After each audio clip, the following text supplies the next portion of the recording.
Olá, amigos. Mais uma vez aqui para o nosso papo semanal. Hoje sobre um tema interessante que é terapia, né? Por que fazer terapia? Como é que funciona essa história? Então, a primeira coisa é a gente dar uma desembolada aqui numa certas confusões que tem no imaginário coletivo. Psicologia e terapia não é sinônimo de psicanálise. Psicologia é uma coisa, terapia é outra, psicanálise é outra. Para ser psicólogo tem que ter feito faculdade de psicologia. Para ser psicanalista tem que ter feito formação numa sociedade de psicanálise e não precisa ser psicólogo, né? Nem todo psicólogo é psicanalista, nem todo psicanalista é psicólogo. Nem todo terapeuta é psicólogo, nem todo psicólogo é terapeuta, né? Eu sou um terapeuta que trabalho com várias terapias, fiz várias formações. Não sou psicólogo, não fiz faculdade de psicologia. E nem todo psicólogo é terapeuta, porque muitos psicólogos vão trabalhar, por exemplo, em recursos humanos, que não é uma área exatamente terapêutica. Então, tem essa primeira confusão que é bacana desfazer, né? Terapia e psicologia, psicoterapia não é sinônimo de divã, né? Nada contra divã, muito pelo contrário. Uma outra coisa interessante da gente desfazer também é essa ideia de quem faz terapia porque tem necessariamente um problema, está maluco. Ainda tem isso no imaginário, né? Eu percebo ainda de amigos ou clientes para quem é indicado fazer terapia, ou quando a gente indica fazer terapia, muitas vezes a gente percebe um certo desconforto. Caramba, mandaram eu fazer terapia, será que eu estou mal assim? Será que eu sou maluco? É como se mandar para um psicólogo, ou para um terapeuta, ou para um psicanalista fosse assinar um atestado de maluco. Isso não é assim. Então, para contextualizar isso, eu vou dar um passo atrás, vou pedir emprestado aqui um pouquinho da cultura oriental, que é uma cultura que eu tenho uma certa intimidade, e tem a história do guru, né? Guru é uma palavra, é uma figura, né? Um símbolo que ficou com uma imagem muito pejorativa, né? Num sentido muito depreciativo aqui no Ocidente. Como se guru fosse alguém que você entrega os teus problemas, ele vai resolver e fica cômodo para você. A gente ouve esse tipo de coisa. Ou como se guru fosse necessariamente alguém picareta que toma o teu dinheiro, te prometendo a salvação. A palavra guru quer dizer aquele que dissipa a escuridão. Então, o guru era o professor, né? O mestre. Na Índia, a palavra guru na Índia não se refere necessariamente a uma pessoa iluminada, né? Um professor de escola é um guru, né? Um gurukula é uma escola onde você vai com um professor para aprender. E o guru, ele traz quatro coisas para um discípulo. O guru beneficia o discípulo com o exemplo de vida dele, o conhecimento dele, a sabedoria do guru, a luz do guru, a força do guru, a energia do guru, né? Pressupondo-se guru aqui como alguém que chegou lá, né? Alguém que realizou aquele conhecimento que ele ensina. E tem uma quarta função do guru, que é o dia a dia. Quando o Oriente entrou no Ocidente, nos anos 60 e 70, claro, quando uma cultura entra na outra, ela não vem inteira, não teria como a Índia entrar inteira aqui. Então essa cultura veio meio fragmentada, vieram os livros, vieram as técnicas, né? Mais tarde vieram alguns monges, alguns mestres e tal. Mas para quem trilhou aqui esse caminho do Oriente, não teve o dia a dia com o guru. Porque as três primeiras coisas, o exemplo de vida do guru, os ensinamentos do guru e a luz, a força, a energia do guru, ele não precisa nem estar vivo. Tem muita gente que é devota de Ramakrishna, de Yogananda, de Sai Baba, que se beneficia disso tudo sem jamais tê-lo conhecido. Agora, quem conhece, por exemplo, o livro Autobiografia de um Yogi, vê o dia a dia que tinha de Yogananda com Shri Yukteswar, o dia a dia que tinha Swami Vivekananda, Swami Brahmananda com Ramakrishna, né? Então, o guru era aquela pessoa, era aquele terapeuta, era aquela pessoa que ensinava técnicas, que disponibilizava conhecimentos, para que aquele discípulo fosse trabalhar aquelas histórias que residem. A gente vai cair sempre nessa história, nessa mesma questão. temos 90% de nós acontecendo sem a gente participar. O Freud chamou isso de inconscientes. Então, 90% da gente, esse dado é aceito pela neurociência, pela psicologia, 90% de nós, 90% do ambiente psíquico é inconsciente. E lá que reside o meu HD, onde eu vou instalando as programações resultantes das minhas histórias de vida, tanto as bacanas, as que deram certo, como as que ainda não deram certo. Aquilo que não foi integrado, que não foi curado, que não foi visto, né, e que reverbera na minha vida como sofrimento, limitação, doenças, padrões. Né? A gente carrega muita coisa nesse HD, não só coisas nossas, de outras vidas, se a gente acredita em vida passada, dessa vida, da educação, do ambiente que a gente vive e também, hoje a gente sabe, das gerações passadas. A gente agrega muitas coisas que vêm através dessa dinâmica geracional, né? dessa via que atravessa as gerações e que chega até a gente. Então é muito material que fica num lugar não disponibilizado. E no Oriente, o guru também tinha essa função de estar ali o tempo todo ajudando a desdobrar, a trabalhar esse material que emergia do inconsciente, que tem que ser encaminhado, tem que ser integrado, tem que ser ressignificado. A nossa cultura não teve um guru, né, na sua estruturação. No máximo teve um padre que dava conselho e tal. A cultura ocidental, diferente da cultura oriental e de tantas outras culturas antigas, não inseriu no seu viver um processo de autoconhecimento, né? Porque a gente vem na vida não é só para comer, reproduzir, aprender uma profissão e nascer, viver e morrer. A gente vem para crescer como ser maior. Então, se submeter a um processo de autoconhecimento, né, é uma função importante na vida de um ser humano que esses povos antigos todos conheciam.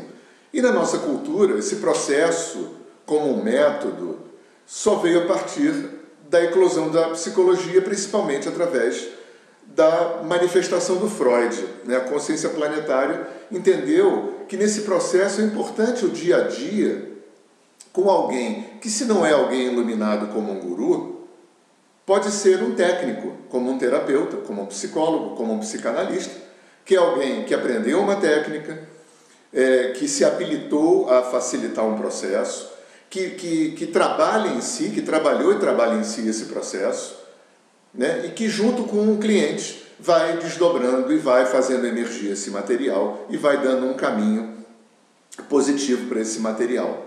Né? Seria o guru moderno, o guru ocidental. Né? Isso traz uma premissa muito interessante, porque quando você vai na cultura oriental, né, e aquilo me chamava a atenção, que tem um postulado que diz que você não tem como se iluminar sem um guru. É muito raro, você conta nos dedos na Índia, talvez Ramana Maharishi seja alguém que me ocorre aqui, que se iluminou sem um guru, mas talvez essas pessoas já tenham tido gurus em outras histórias e chegaram aqui já com a bola preta na boca da caçapa, né? Foi só dar o último peteleco. E da mesma forma, não tem como a gente entrar em contato com esse mundo inconsciente, não tem como trabalhar esse material que mora nesse lugar, não tem como desdobrar, não tem como encaminhar, ressignificar esse material sozinho. Isso não é possível. Eu preciso de um outro. Eu preciso de um outro como um espelho. Né? Tanto que, na maior parte das linhas de psicologia, se trabalha com transferência e contra-transferência. Em outras linhas de terapia, como as que eu trabalho, trabalham com ressonância. Né? A compreensão de que eu sou você, você sou eu. Né? E através desse jogo de projeções, esse material vai eclodindo. É claro que esse material eclode em outras circunstâncias da vida. Né? Casamento funciona assim, amizade funciona assim, né? Se relacionar funciona assim.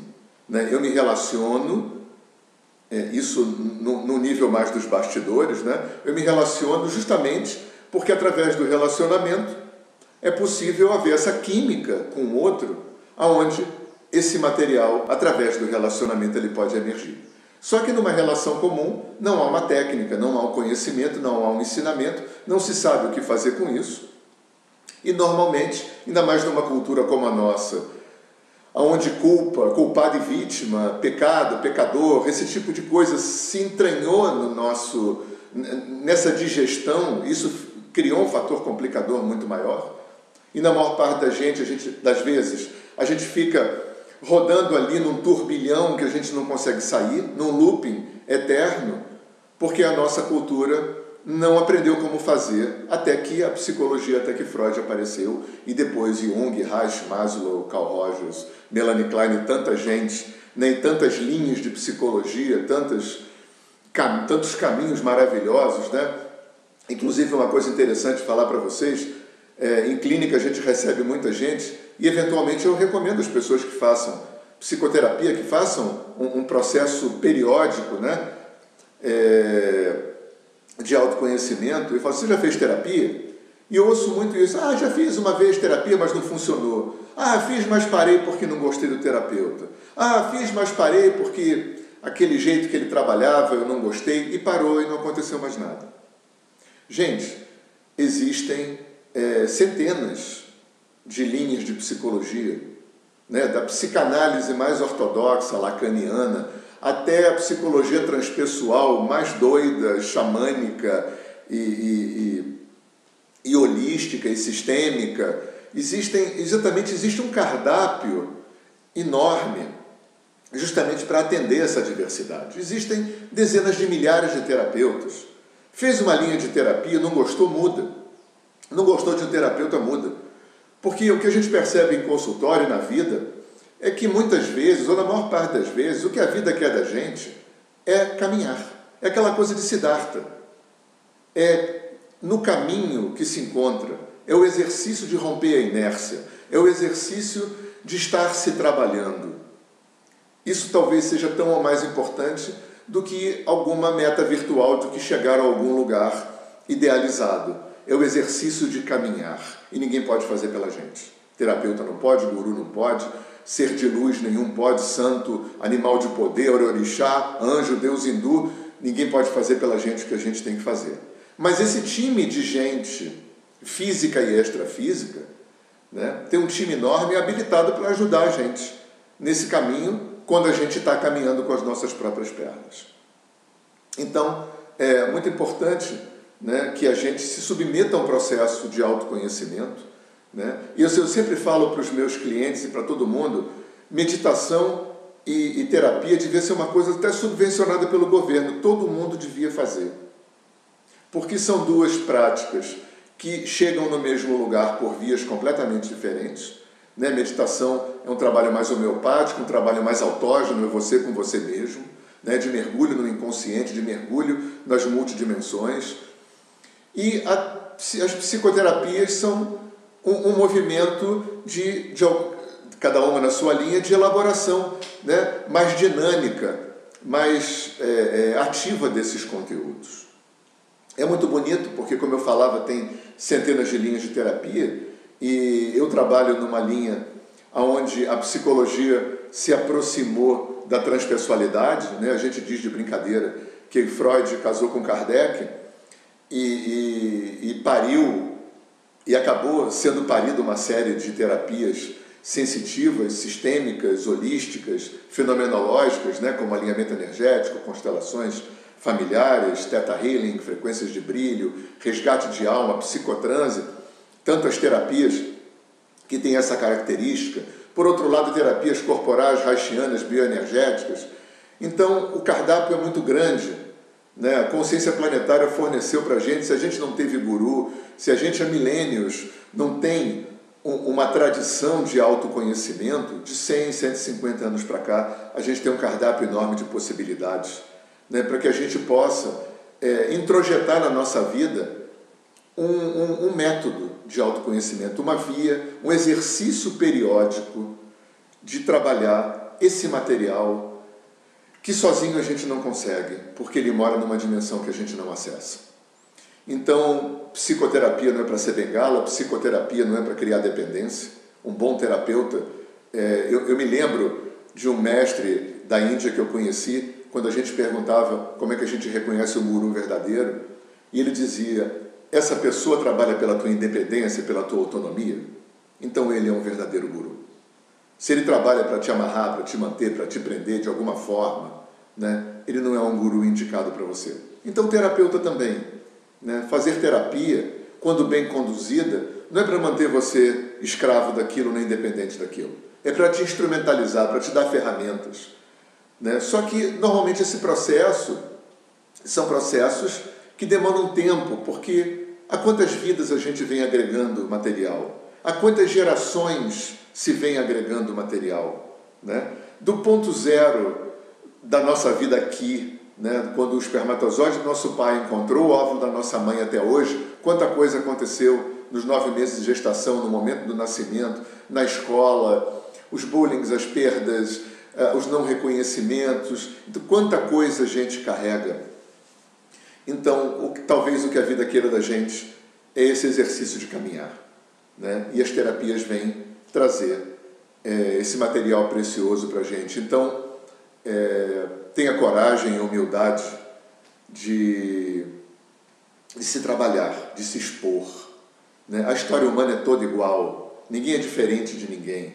Né? É uma ilusão que a nossa dor é maior que a do outro. É uma ilusão que a gente não tem jeito, que ninguém vai dar jeito na gente.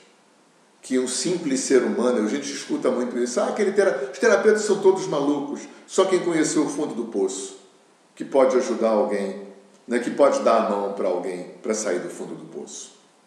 Né? Então fica aí, né, essas reflexões, fica aí esse material para vocês refletirem e olharem para dentro, né, porque o terapeuta não é um amigo pago, como eu já ouvi várias vezes. O terapeuta é um sócio nessa empreitada.